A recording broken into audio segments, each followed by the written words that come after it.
This is the Rich Dad Radio Show. The good news and bad news about money. Here's Robert Kiyosaki. Hello. Robert Kiyosaki, the Rich Dad Radio Show. And I'm from a new setting here. Well, the good news and bad news about money. And I'm broadcasting now from my home studio, which I had built in here. So I can be a little bit more professional from home.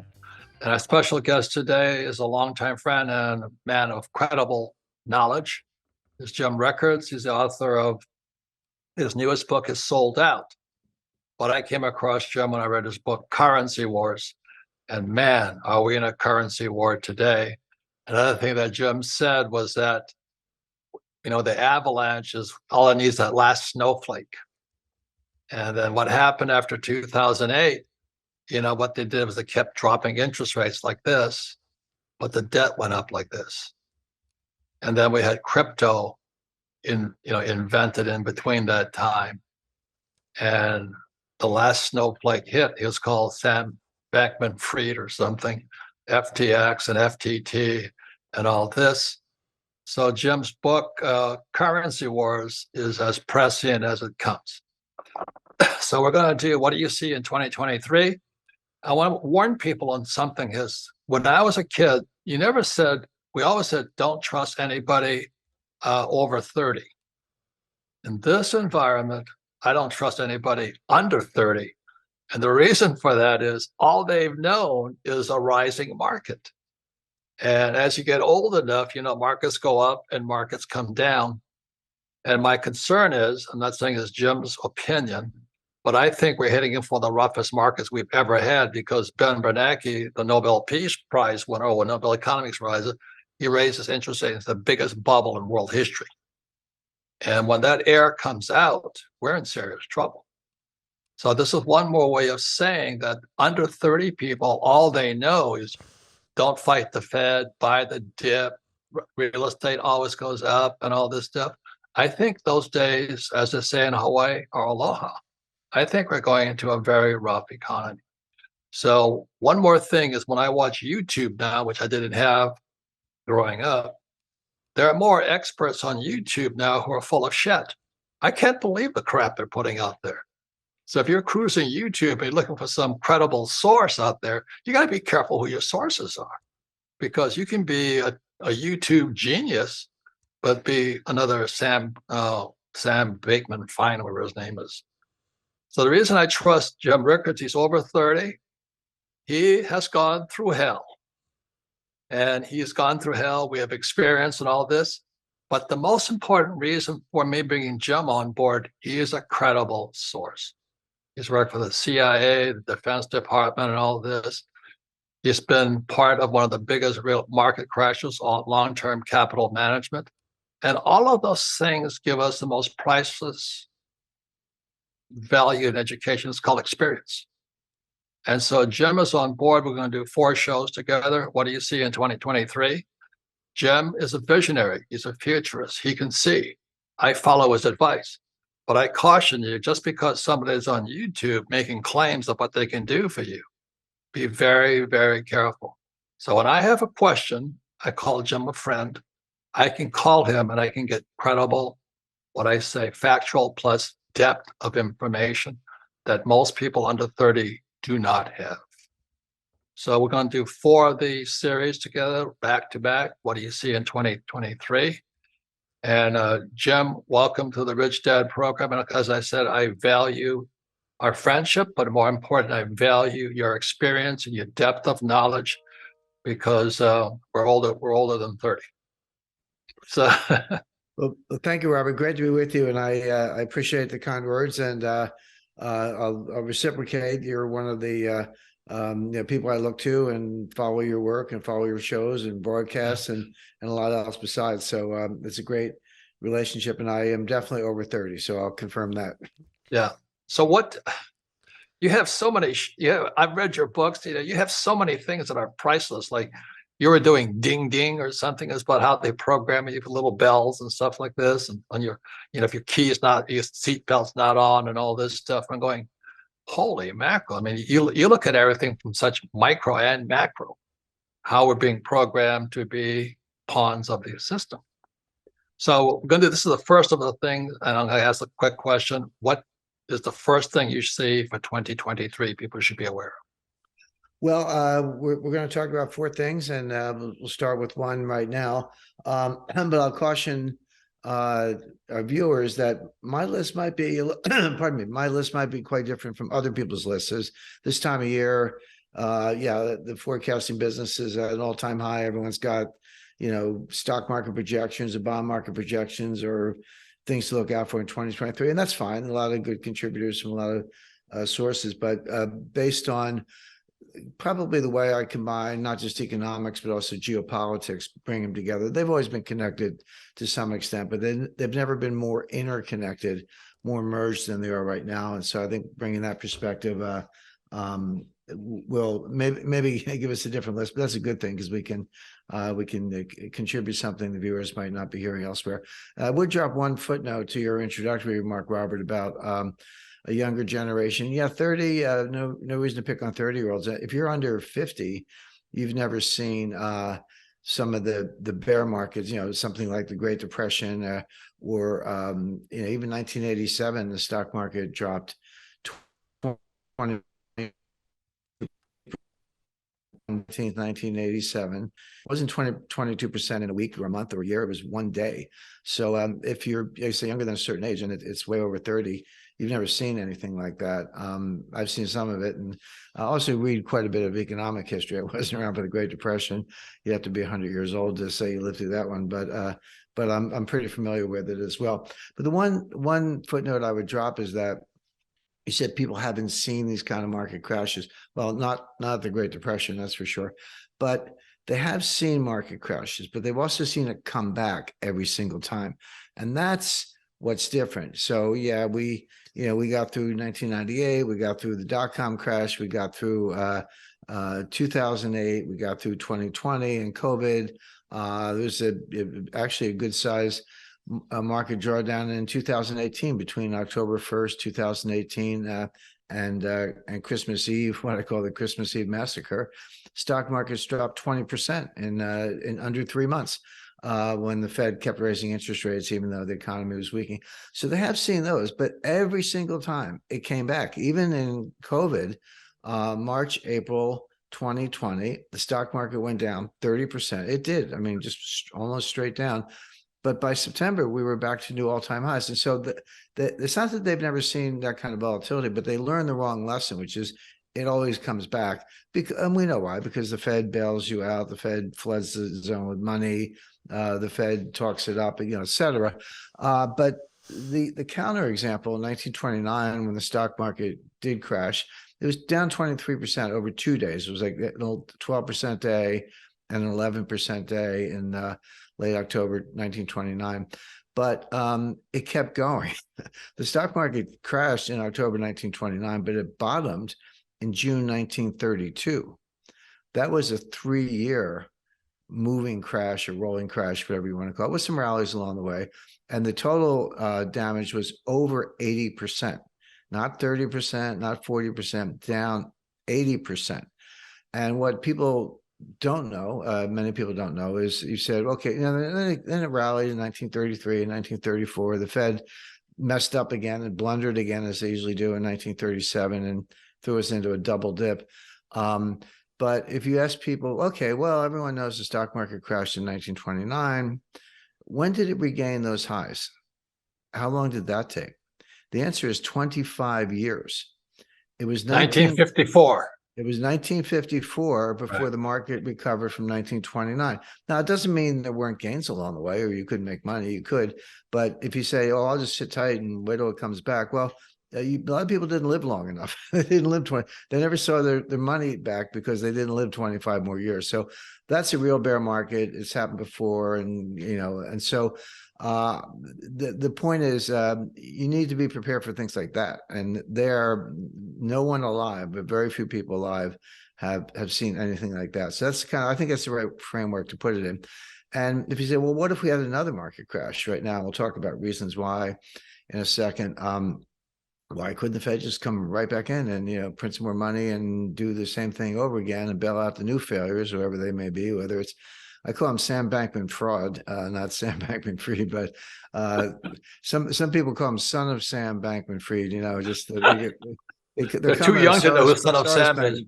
Hey, Jim, they're too young to know who Son of Sam is. Well, you can look it up. He's a serial killer, and this guy Sam Bankman-Fraud is a serial killer of net worth. But there's you can just kind of keep bailing things out. Why not do it again? What's the big deal? Well, the answer is each bailout is bigger than the one before. And that's the point. You can go all the way back 1994, Mexico, 1998, Russia, LTCM, 2000 dot-com, 2008 Lehman, 2020 pandemic. And they do bail out, but each one's bigger than the one before. I mean, we threw out $7 trillion of new debt on top of a $1 trillion a year baseline, $7 trillion in new debt to kind of dig our way out of 2020. So there's a limit. There comes a time when it's like, hey, this bailout is going to be 20 trillion. Sorry, that check's too big. We're going to have to let some things fail. So what could happen? The first thing on my list is the China COVID situation. Now, let me just kind of give a quick background and I'll explain what China's doing and why it's going to fail and why it's a really, really big deal. For the last 3 years, they've been pursuing what's called the zero COVID policy. And zero COVID means what it says. So like if there's one person who gets infected, they quarantine you in your apartment and using extreme measures in some cases. They've actually had teams come in hazmat suits and weld steel I-beams to the outside of your door so you couldn't get outside your apartment. If 7 or 8 people get it, they shut down a whole neighborhood. 30 people, they shut down a whole city.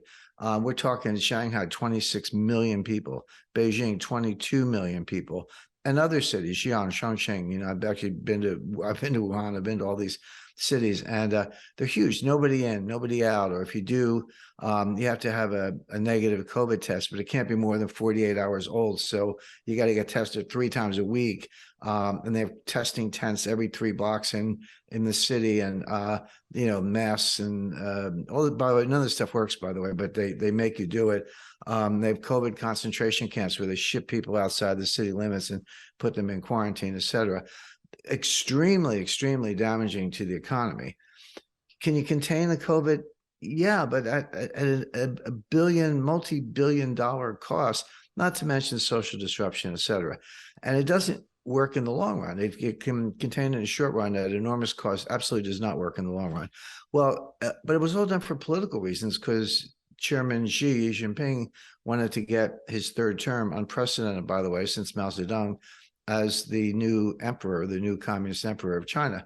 So, so he did. He got the 3rd term, and here we are. So suddenly there are massive riots, demonstrations all over the country, breaking down barricades, tearing down testing tents, storming through cities, hanging banners.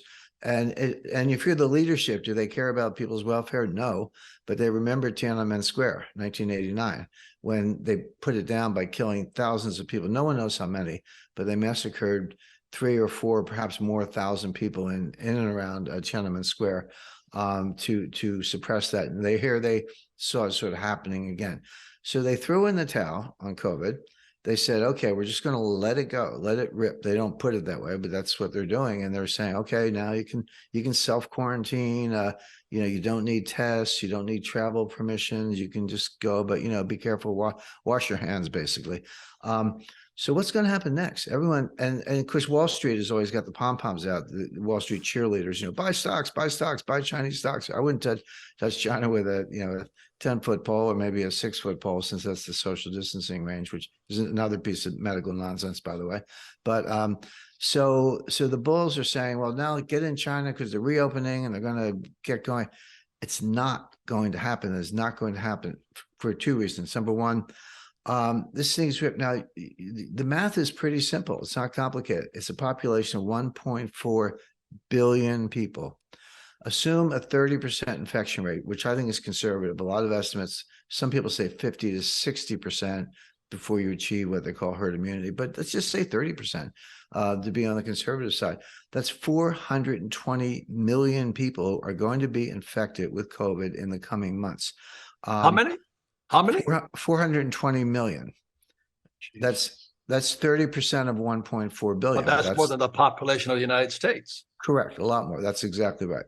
So the 420 million infected, that's with a 30%. By the way, that number could be 600 million if you get up to a 60%, or sorry, even a 50% or so infection rate. But let's just say 420 million.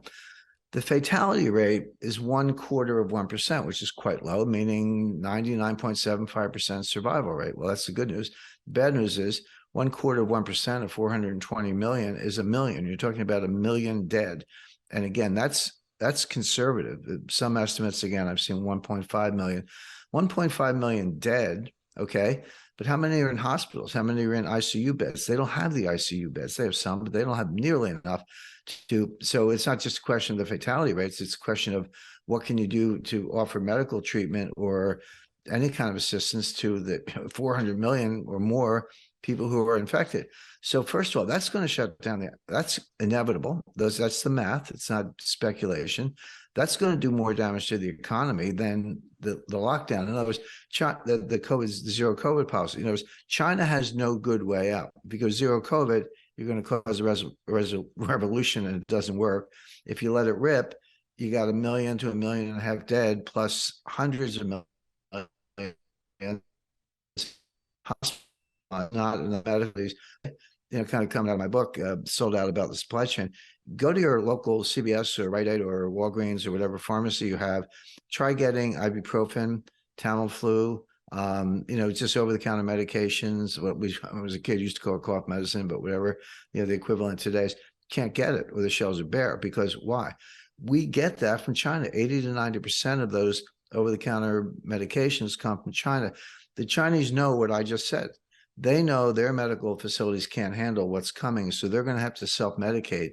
So they're hoarding that stuff themselves, stripping it off the shelves, which means we don't get it because they can't ship it to us because they're hoarding it because they don't have enough hospitals. So this is, you see, you get an central order from Beijing, ripples through the Chinese population, and all of a sudden moms and dads in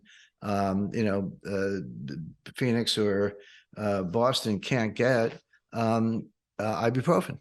So and by the way, the Chinese economy was in trouble anyway. The idea that China's robust and growing, too bad about the COVID, that's not true. And COVID's a disaster, humanitarian and medical disaster.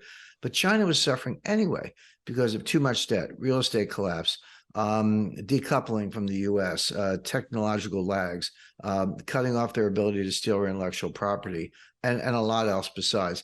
So China is probably going to have negative growth this year, maybe even negative growth next year.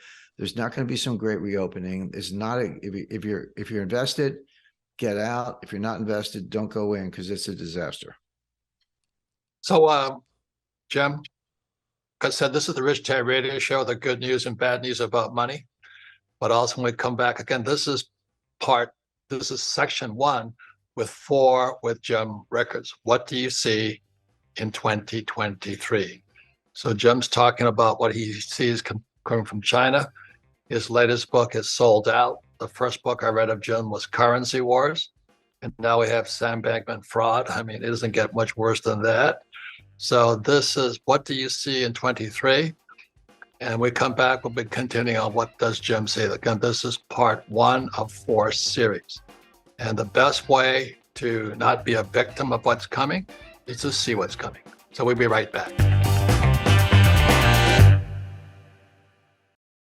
Robert's been warning us for years, time after time after time, his golden rule: invest in real assets. That's how he didn't just survive the last period of catastrophic inflation, he thrived, turning his first property into a real estate empire of over 7,000 units. But with history possibly repeating itself, real estate is being crushed under the thumb of the Fed, and we could be on the verge of another historic crash. Combined with rising inflation, the landing may be even harder than last time. But according to BlackRock CEO CEO, Larry Fink, the largest asset manager in the world, there's one real asset that investors need to know about. Because of its resilience during times like these, Fink even calls it the new gold. He's talking about fine art. It makes sense. The last time inflation was this high, fine art handedly outpaced inflation, appreciating an average 130%. Now, fine art can be part of your portfolio for a fraction of what billionaires like Fink pay. All thanks to Masterworks. It's the new tech platform that lets you invest in shares of paintings by Warhol, Picasso, and Banksy, and the results so far have been incredible. With 9 paintings sold, the last 3 returning 13, 17, and 21% net. No wonder over 600,000 users have invested more than $500 million on Masterworks.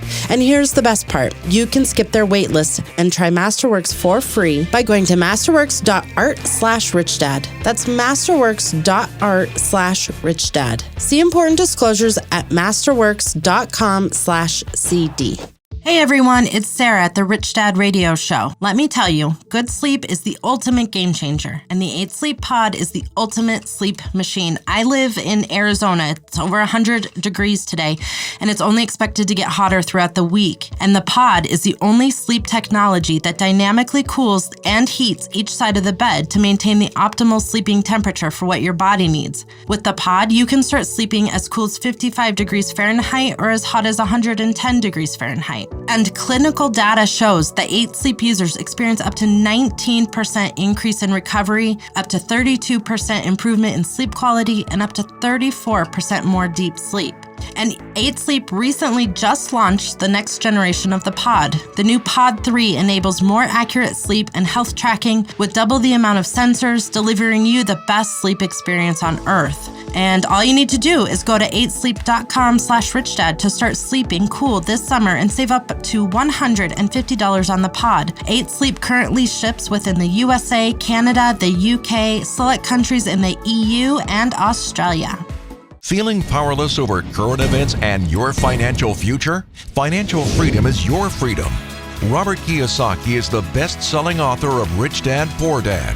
Over 40 million people have taken Robert's advice. Now it's your turn.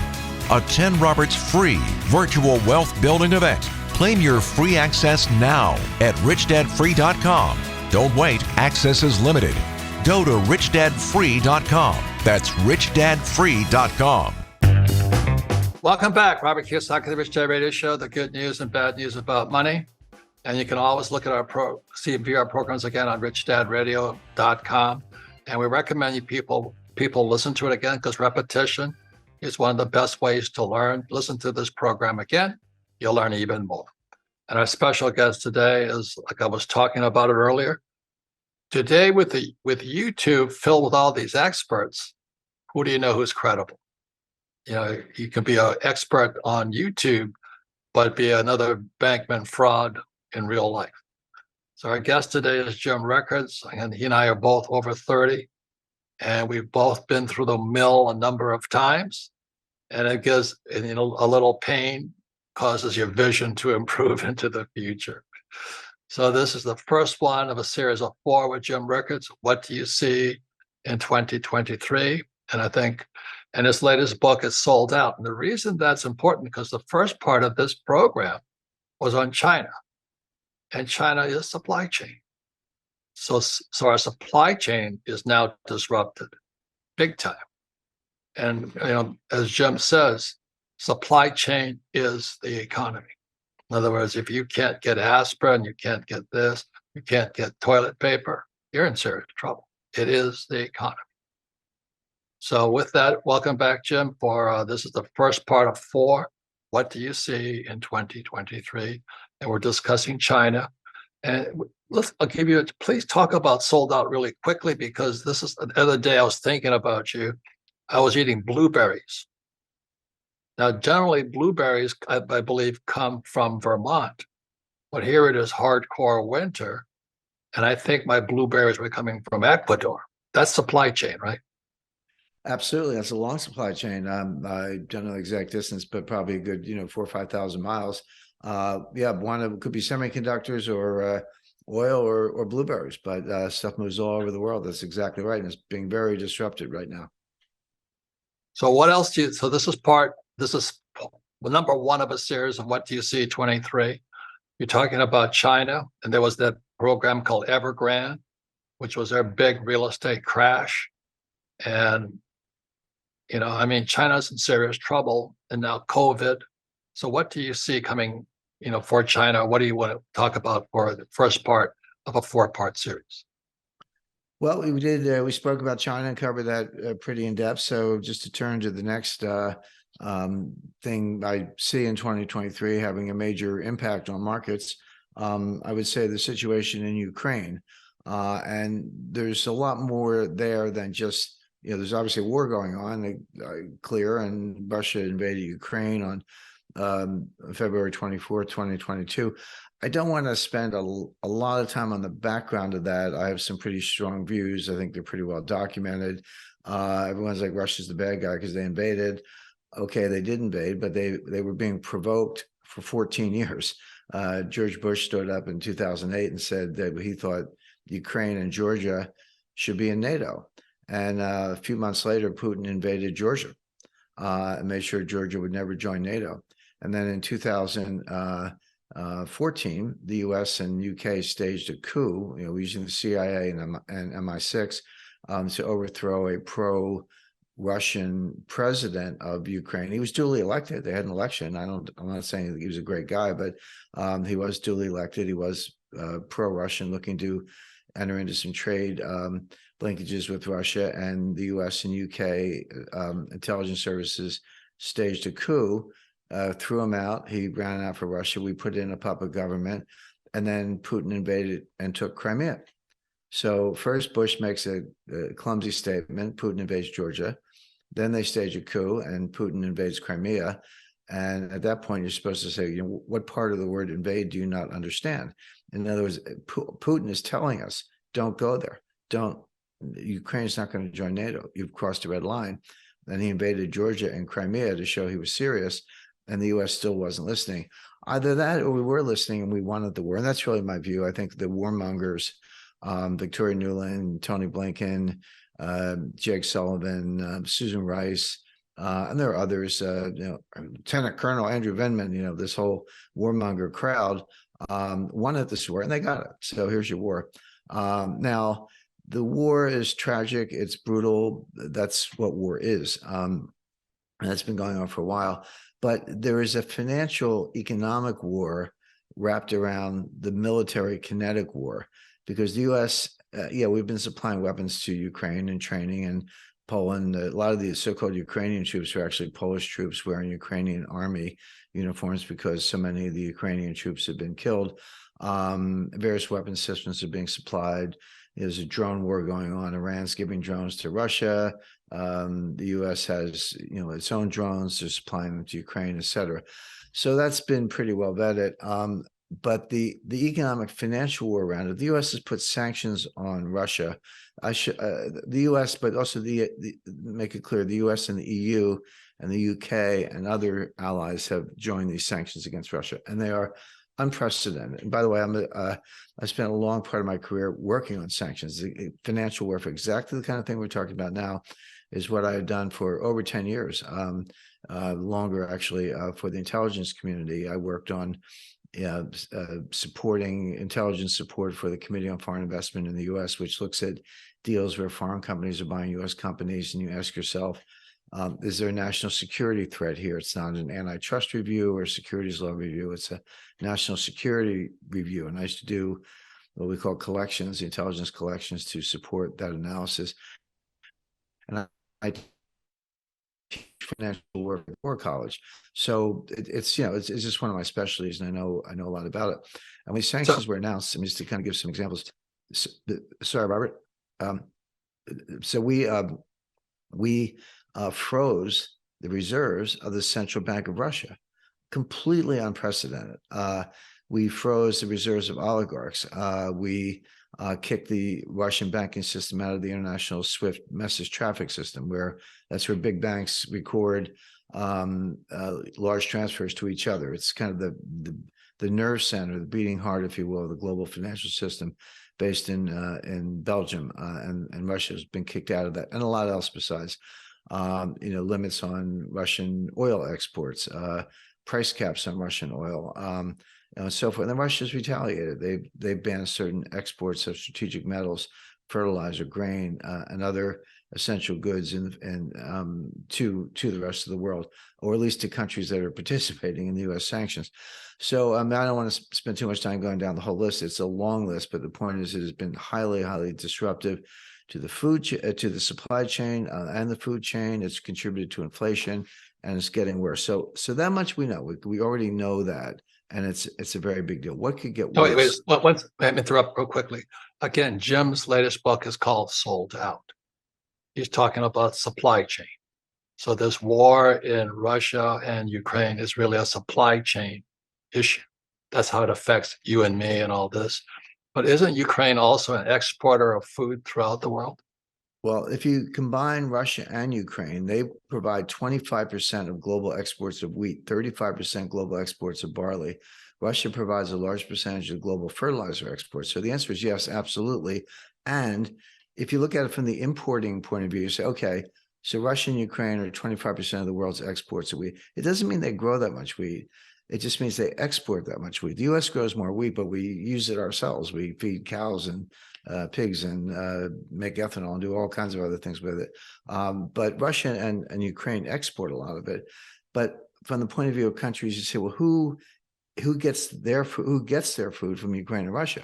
There you find countries get 75 to 90% of their food from those two places. And that includes countries like with large populations, Egypt, Sudan, countries in the Middle East, Kenya, and others, and many others. It's a long list. I actually took that list and added up. Wait, so Jim, yes. You're saying those countries you mentioned, because of this war in the Ukraine, which was, we pissed off Russia, saying, they want Ukraine to join NATO and all this stuff. But Right. now the supply chain, which is your book, Sold Out, is the food now goes into those countries like Sudan and all that. Does that mean that their prices will go up for food, but the possibility of starvation goes up too? Yeah, I was going to say, it's not just about price. There's money around. You can get subsidies, but starvation is a bigger problem.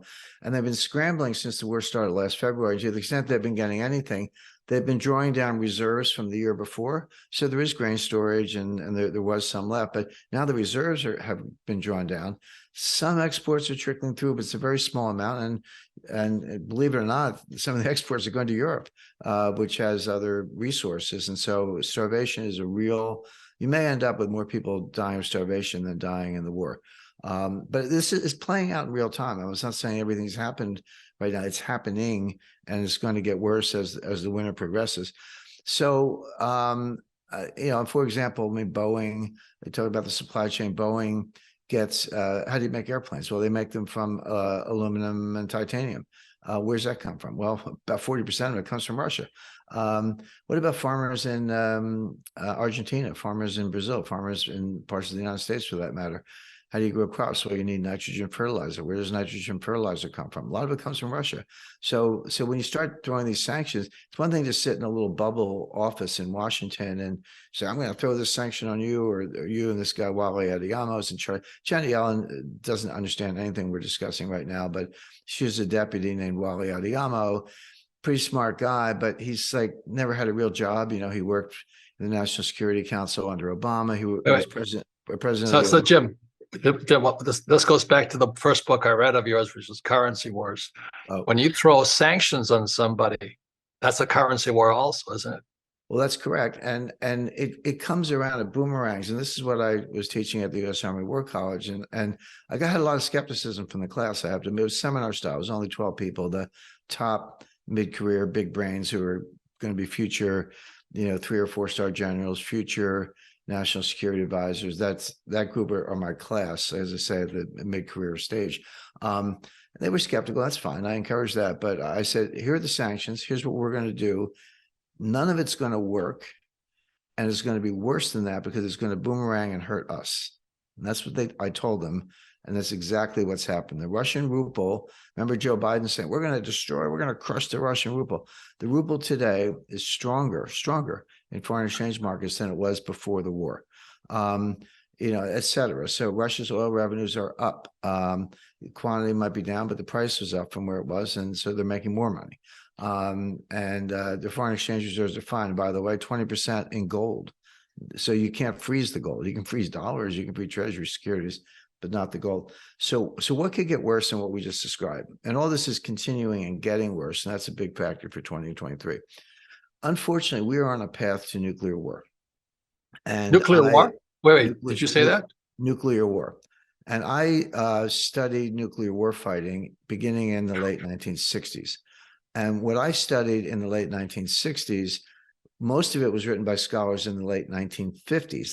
That was the early part of the Cold War, the early part of the nuclear age, when some big brains were working on this. And the scholars are Herman Kahn, who wrote a book called On Thermonuclear War. It's still in print, 600-page, warfighting manual. Herman Kahn, Henry Kissinger, Albert Wohlstetter, Paul Nitz. So these were the geniuses of nuclear warfighting, and I studied it. And there was a lot of technicalities, counter force, counter value, first strike, second strike, etc. They had different views on certain things, but they all said one thing: don't go there. And what they meant was avoid escalation. Nobody wakes up and says, hey, nice day for a nuclear war, I think I'll fire a missile. It's more the case that somebody does something, the other side retaliates, the first side raises the ante, the next side comes back, and you keep escalating, and you get to a point where finally somebody is trapped. They're like, okay, this is now existential. My country is at risk. My regime is at risk, etc. I'm thinking about shooting nuclear weapons. And here you get into game theory, a game theoretic approach, where the side that wasn't going to shoot first shoots first because they think the other side is going to shoot first. In other words, it's always better. First strike is always better than second strike. So if you think the other guy's going to shoot, then you shoot first, even though you didn't start out that way. And we saw a real world example of this in 1962 in the Cuban Missile Crisis. And what did Kennedy and Khrushchev do? They were going down this path. Everyone said, don't go there. And they de-escalated. Khrushchev pulled the missiles out of Cuba. U.S. pulled its missiles out of Turkey. U.S. promised not to invade Cuba. Some of this was known at the time, some not, but there were some quid pro quos, but we de-escalated, got through it. So between the scholarly approach, which I just talked about, and the practical application, which was the Cuban Missile Crisis, it's been understood ever since. Today, we have a very lightweight crowd, warmongers, people who don't understand what I just described, or if they do, they trivialize it, and they're throwing nuclear war fighting, talking points around like they're, candy canes or something, and they are escalating. We're doing exactly what you're not supposed to do, with the U.S. sanctions, but U.S. providing, long-range artillery to Russia, U.S. and U.K. blow up the Nord Stream pipeline, blow up the Kerch Strait Bridge. Russia says, okay, gloves are off. We're taking down the power grid in the rest of Ukraine. The U.S. says, okay, here come the Patriot missiles. And Russia says, we'll take them out before you launch them because we got hypersonic missiles. We're doing exactly what everyone said not to do. We're heading for nuclear war. I don't know when cooler heads are going to prevail, but they may not. Thank you. So when we come back, this was part one of a 4-part series with Jim. He's covered 2 major subjects, China and Russia. And as we promised at the Rich Dad Radio Show, it's the good news and bad news about money. I mean, most of this is bad news. We need to figure out what we can do for the good news. But what Jim is saying is this, is that a lot of people think we can have a small nuclear war. And what happens when somebody pushes one button? People start pushing other buttons. And we're at a very critical time in world history. So we'll be right back with the second part of this. Is what can we do about Russia and China? We'll be right back.